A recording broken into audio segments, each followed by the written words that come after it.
Նեթանյահուն անդրադարձել է հունիսի 13-ից Իրանի դեմ շարունակվող ռազմական գործողությունների նպատակներին։ Նրա խոսքով ցանկանում են վերջ տալ իրանական միջուկային ծրագրին եւ կանխել Իսլամական Հանրապետությունից բխող սպառնալիքները, ապա բալիստիկ հնարավորությունների խափանումն է։ Կառավարության հետ կապված թիրախներին եւս հարվածում ենք։ Իրանի ռեժիմը փոխել է Իսրայելի պաշտոնապես հայտարարված նպատակը չէ, բայց կարող է դառնալ մեր ներկա գործողությունների արդյունքը։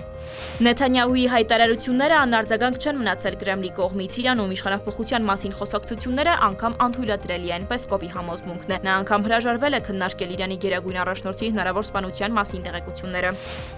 Իսրայելի պաշտպանության նախարարը հայտարարել է, թե զինվորականներին հրահանգել է ակտիվացնել Իրանի մայրաքաղաք Թեհրանում գտնվող կառավարական կառույցների վրա հարձակումները։ Մենք պետք է հարվածենք ռեժիմի բոլոր խորհրդանիշներին եւ բնակչության ճնշման մեխանիզմներին, ինչպիսին է Բասիջը, նաեւ ռեժիմի իշխանության հենարանին, ինչպիսին է Հեղափոխության պահապանների կորպուսը։